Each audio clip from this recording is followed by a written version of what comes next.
Hey everyone, Hans here. Hope everyone's doing well. Today I wanted to talk a bit about an old folk story that I've grown up with, and most of us have, I think. It's the story of Robin Hood, and I'm going to warn you straight up front.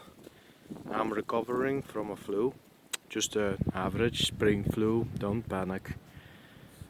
Or wear your mask, so I can't get to you through the camera, I suppose, if you feel you need to. If you think you need to. But yeah, I may cough a bit, as you can hear. I may sometimes even gargle and spit a bit, because I don't like ingesting the filth that needs to be expunged from my body. And yeah, with that said, let's just get straight into it. Yeah. Now I've written it down a bit, because there is a lot to cover. I mean, we're kind of gonna see where it's gonna end up. But where I want to start, is what prompted me to make this video about Robin Hood. It's because I see a lot of politically inclined people try to claim that the story of Robin Hood somehow purveys the message of no matter the group that I'm on about, or maybe several groups. It all begins with this one sentence: he took from the rich to give to the poor. And that, in my opinion, is a huge, it's opinion. That's just a huge misrepresentation of what Robin Hood was doing and his merry men. He took from rich people, yes. He gave to the financially destitute, yes. But there is more to it. There is an entire context that needs to be explored. If you just run off with that one sentence, well, you end up following certain very damaging ideologies, I suppose. Yeah, nonetheless. So here's where I'm gonna take it. Just getting the paper here. Okay, so where does it begin? Robin Hood was motivated by not the fact that he was poor, because in some iterations of the story he is actually from nobility himself. He is somewhat of an aristocrat, you might say, but in the best sense possible. He came from a family of hardworking people who were just successful in their endeavors and over the generations accumulated wealth. But then, yeah, truly enough, it begins with how, due to unfair taxation, his land gets robbed from him.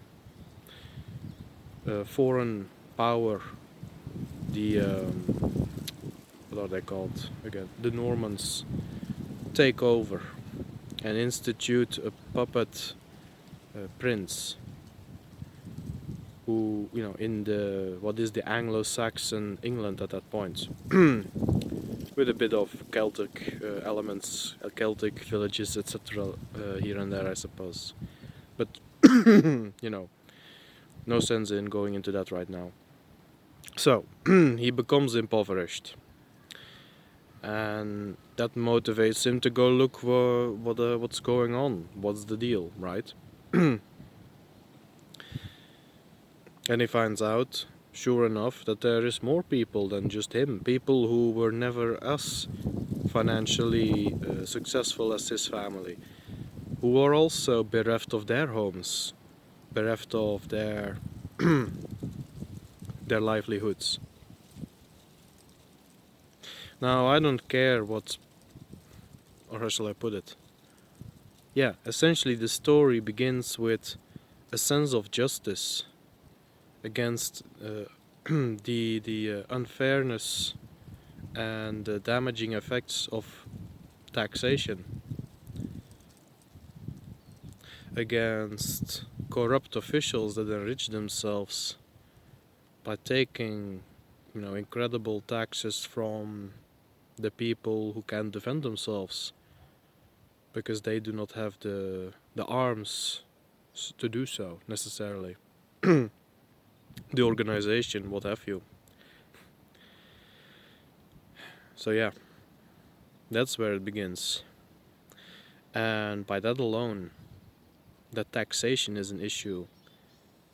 Now, in the story, name me one political ideology, name me one political group that honestly says, we want taxes gone. We want unfair taxation gone to begin with, and eventually we want taxes as a concept gone.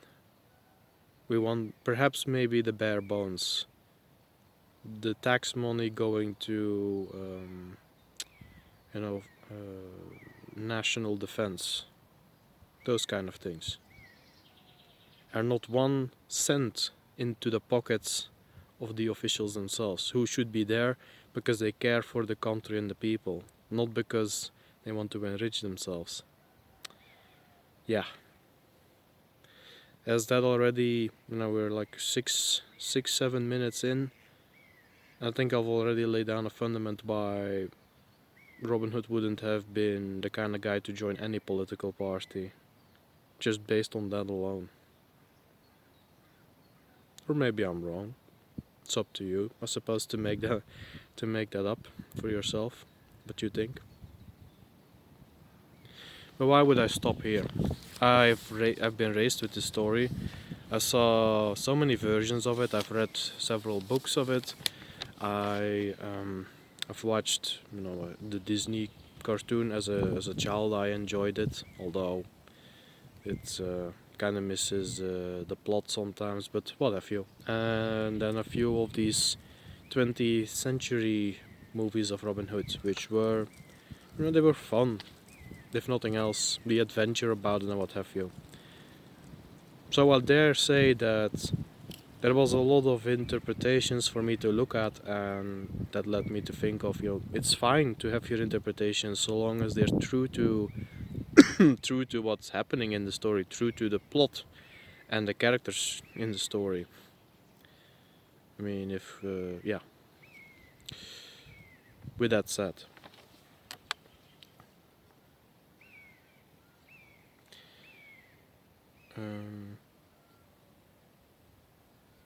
yeah, I guess we are gonna continue a bit on that. That leaves one with the question, right? So Robin Hood, he is impoverished now, still nobility though. I mean, that doesn't. And when I speak of nobility, I speak of nobility of the soul, nobility of the blood. This is his family is one of that always has tried its best to be virtuous. Ancient European virtue essentially, to be heroic, to stand up for your people, to improve the land that you live upon. That mentality, and then to leave something for the next generation that's more beautiful than what you were given, among other things. These are also elements that play into this story. So, Robin Hood sets out, and he meets all kinds of characters, right? You have Will Scarlet, you have Little John, you have Friar Tuck, you have his lady love. So he actually also has that going for him, right? He has future prospects. He has this woman that he loves and that he wants to make expand the family with, continue the next generation, and all of that good stuff. So he meets all his people, or all these people, and they decide to follow him. Now, isn't that also interesting? Why? Hold on. Why do they follow him? Why nobody else? Is it because he's of a rich family? No. Is it because he has a title? No. It's because, again, he shows that virtue, that inner true nobility. And you can, here's the thing, it can be fun actually to express that, as is evident in most versions of the story. As he meets Little John on that bridge, and John basically says, "No, you're not going through. Uh, it's not happening. You'll have to fight me for it." Then, oh, excuse me. So he has to fight Little John for getting over the water, getting over the bridge. And here is what he does. He actually takes on a bigger guy than himself. Ends up winning too. And that's all fun and well. But the reality of the matter would have been, it wouldn't have mattered that he would have won. What would have mattered is, does he have the balls to actually go through with it? Now, will he run away, or will he actually take that fight if he can't get through any other way? And you know, that's where people start to respect him. Because maybe he is just also naturally a bit more talented than most of them. Maybe he's just that little bit more clever, a little bit more brave, whatever it's gonna be. All things considered, he has the charisma and the abilities, etc., to win that respect. And it's a natural process. That's also very important. That's why I talk about, you know, does it matter that he's rich or has a title? No. This isn't about the artificial hierarchy that is taxing people to death. This is about natural hierarchy where everyone is looking for the people that are going to be better for the best jobs. And you see that in Little John as well. You see that in Friar Tuck. Will Scarlet it's a bit unfortunate what they did with him, I guess. They don't show that much of him that is what you might say helpful. He's kind of tragic, bit of a tragic traitor who really should have known better. But yeah, they could have handled him a bit better through most of the versions of the story that I've perused through. Let's say that I've watched or read. Yeah, it's all natural, and the example is found in that, you know, Robin is just clever and bold, so bold. It's like, yeah, let's get in among our enemies. Let's mess with them a bit. We'll even dress up. You know, let's do a bit of dress up to fool them. And if they'll find us, yeah, it will go very sour. But if they don't, man, what a story. Little John's like, why do they come to him? Well, because he's this tower of a man, right? They kind of give him a mocking nickname for it, but it actually only enhances that. It's a nickname out of it's loving mockery, and it's perhaps because they're all a little bit afraid of him. And guess what? The natural hierarchy there says he is the biggest dude, so if you need a muscle guy, you go to him. If you need someone to come up with all the clever or the bold plans at the very least, you go to Robin. Right? Makes sense? I think so. And that is how it should be, in my opinion. That is healthy, because everyone then chooses. And guess what? There is no vote required. There is no different factions or parties. Yeah, sure, there will be those who will have different opinions, who will say, "Oh, that's awful. That plan will all get us killed." But then they follow through with it anyways because they care for one another. You know, it's like those famous. It's like those things of I'll follow you into death if I have to. I'll go through a fire for you. I'll go through hell for you, as they sometimes say. That usually comes from people who generally disagree with the plan, but they're following with the plan because they care about the leader that much. They trust him that he's going to do his best to see things come out right, even if the plan itself is horrible. And that's why they come with. It's out of respect. And it's always voluntary, which is also very big. Alright, let's see where else. we should go with this.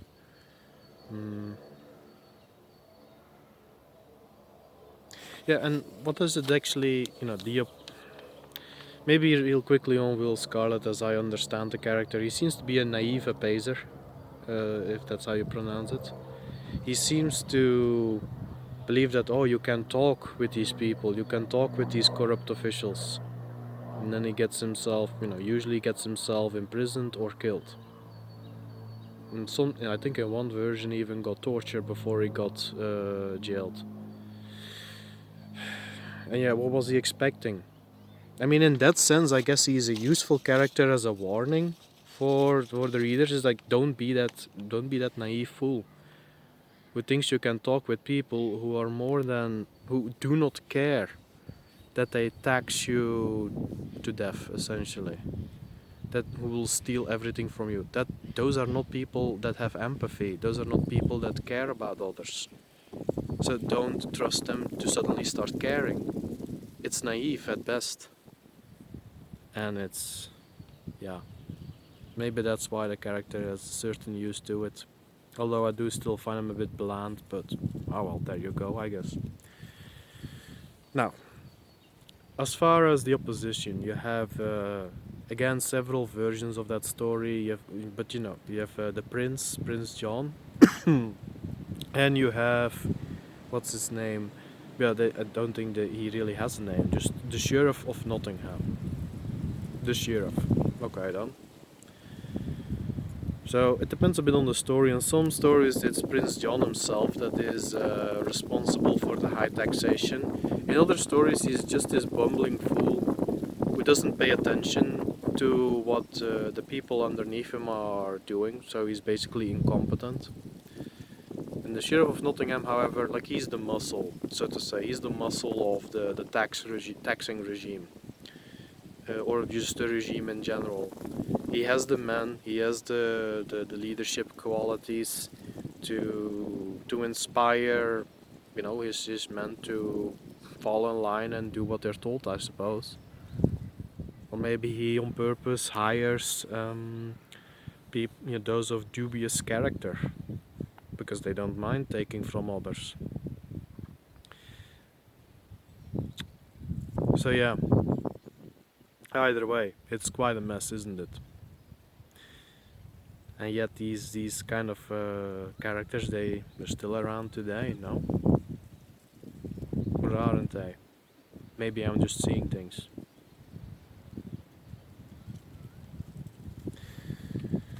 Yeah. Alright, going back to my piece of paper real quickly. I mean, or should I go on a bit more about it? I actually don't know. I guess most of this is going to have to happen in the chat below. I'm just trying to bring up as much as I can. Like, the entire point of this video was kind of to lay out that, yeah, the whole politics thing doesn't apply to our fairy tales and our heroes and what have you whatsoever. It just provides that you have a healthy outlook on the world and if your brain is not saturated with politics and trusting in all of that sort of thing blindly, mind you. Having a quick look here. Yeah, so then you have the merry man in general. And this is actually always a source of it always puts a smile on my face, no matter the version of the story. The merry men, they are not necessarily these heroes that are waiting in the woods. Well, they're not these heroes that are waiting in the woods, for Robin to just come there and they're like, yeah, let's go, hoorah! It's not like that. They're potters, they're blacksmiths, sometimes they're just outcasts. You have like the one monk who shows up, and then all of that. You're just average people, most of them, right? Average people who just want to be left alone for most part. And now they have gotten together in the woods because they have nowhere else to go. They've been kicked off their land. They're doing their best not to be caught by the king's men as they're hunting the king's deer, which is also kind of greedy, those kind of laws. But yeah, and they, yeah, when Robin Hood eventually gets chosen, but it takes him a bit of effort. He needs to say hello to a lot of people, and he needs to convince them. And some even after, when the entire story is run through, there may even be some that were part of the merrymen. It's like, yeah, I mean, I was just there because I had nowhere else to go. Most of the people, most of the merrymen, they would have been, enthusiastic followers by the end, of course. And that's also why they're called the merrymen. And that's very important. They are destitute, but they have people that care about them. They're working towards a good goal, to regain their lands, to regain their way of living, to stick it to, well, that's not even really that important. It's not about sticking it to anyone. It's about regaining your financial dignity, I suppose, and all of that, and just be able to live and be happy. They're also not these sour grumps who whine all the time or what have you. No, they're having fun. They're the merrymen. They're having fun while they ambush a tax caravan. And that's also very important. To steal from the rich in this story, it's Robin Hood and his men. It's not even really stealing, I suppose. They retake the money that has been taxed away from them.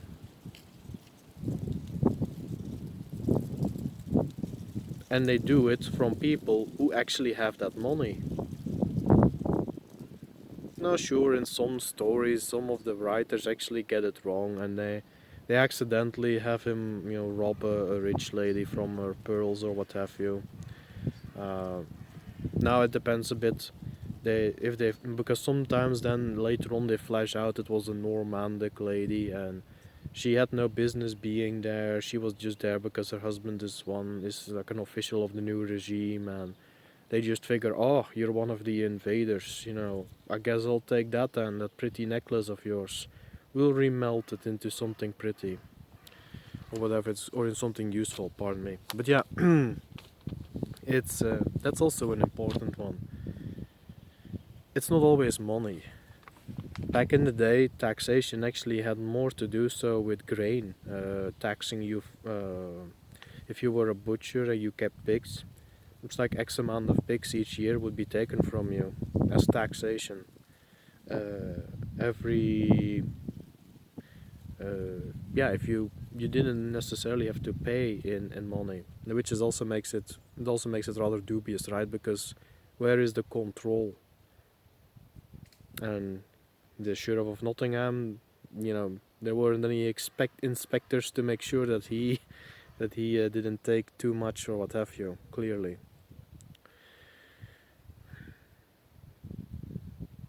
Yeah. But then even if there was inspectors, maybe there were inspectors that don't get mentioned in the story, but they were just as corrupt. Who can say, right?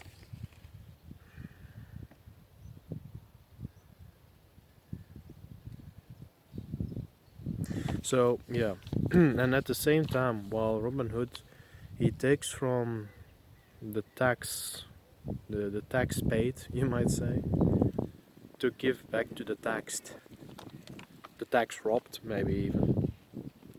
I mean, that's where the real stealing comes in, I would argue. But oh boy, can I even say that out loud anymore these days? Oh no. Where to continue from there? Yeah. So it's what you might say. It was politically correct to pay your taxes. That's the thing. That's also a big one. Depicting the Normans here as the invading regime. If you were from the Normandic regime in the Saxon lands, then then of course the tax money was going to people of the regime. The politically correct, you might say. And what politically correct means is essentially, yeah, those who agree with me, those who agree with my rule, those who also want to profit from taxing the Saxons and getting rid of the Saxons. So essentially, politically correct is a byword for politically corrupt. And who knows, there might have actually been many Saxons that joined that regime because it was profitable. And they are corrupt, so they don't care about their own people. Maybe that's more of a healthy angle to look at things. And this is also important. You know, at the end of the story, how does the story, when it's nearing its completion, do the merry men become politicians themselves? Think about that for a moment. Do we suddenly have the merry man party, the Robin Hood party? No. When things get settled, more or less, because it's actually, that story never really ended. Not really. The characters all got old and went back to their lives. But that's about the long and short of that. The story itself, that story of is just, yeah, it never ceased. Maybe that's also worth pondering about.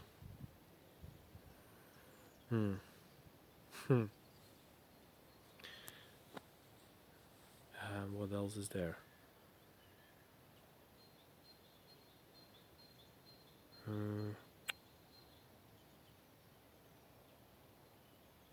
Give me a moment. Going to glance again at my cheat paper.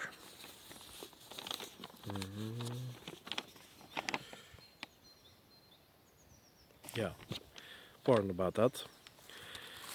So, there is no, oh, the merry men are now going to become officials themselves and everything will be just fine. No, they understood they were not going to do the same as was done unto them. Isn't that a bit of wisdom right there? I like to think it is actually.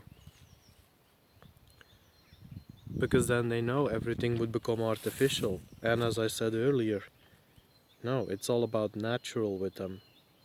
You follow the best man for the best kind of job. And you stop following him when you need someone else for another kind of job, so to say. If you have parties and all of that, now you need these strict positions that do not reflect on people, their abilities, their capacities, their morality, none of that. And they knew. Granted, the regime does not actually get overthrown. It's in some versions it's just that King Richard returns and he sets things straight, because that's how that works apparently. No, not really. And if it got set straight, so to say, for how long? That's why the story itself still goes on, even if the people themselves regain their lives and go back to their old lives. Who knows, some may actually have stayed in Sherwood, right? Just enjoyed the survivalist lifestyle that much.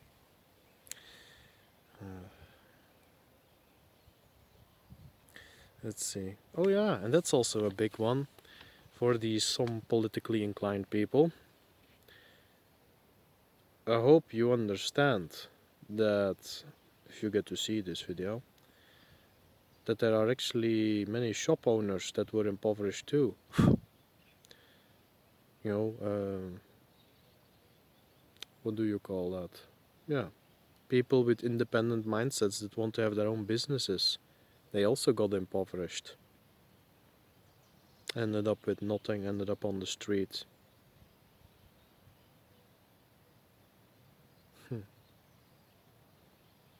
And they also got the tax money that was taken from them back, or whatever it was. Might have been given their pigs back, might have been given their clothing back, whatever it was going to be. Might have been given their ironworks back. All of that stuff.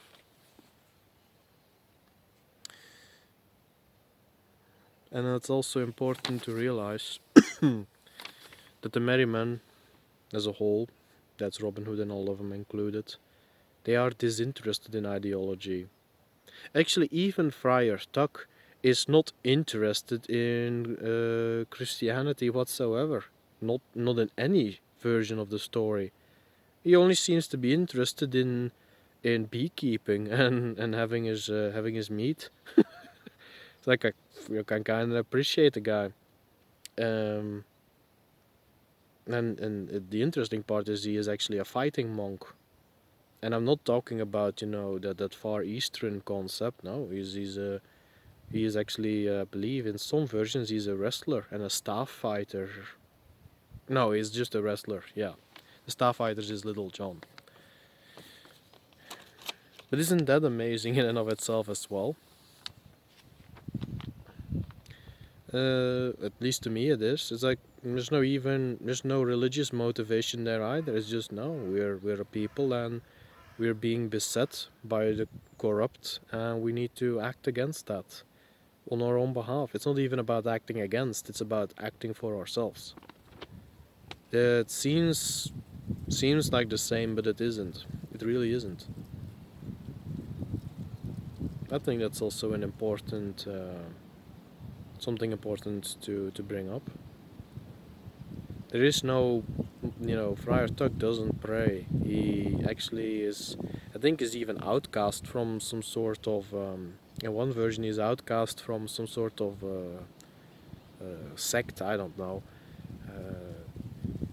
because he just doesn't give a toss about it. He's just there in a way, taking advantage of having shelter and all of the simple things. Which actually is also interesting because it plays in that some deities, some European deities of the past, they do actually go hidden as monks and what have you. I guess that's just a bit of trickery that they enjoy. And Robin Hood himself is also a trickster, right? Usually tricksters are seen as evil and bad. You think of how Loki is often depicted these days. A poor guy. Is always the villain, the demon, the bad dude, whatever. It's like no, that's actually the saddest thing ever. Tricksters can be good people, because with Robin Hood, it's evident that he knows how to dress up. He plays tricks on people. He yeah, and boldness is part of his tool set, you might say, in that it's like they'll never see it coming. Plus, we'll have false beards on and wigs and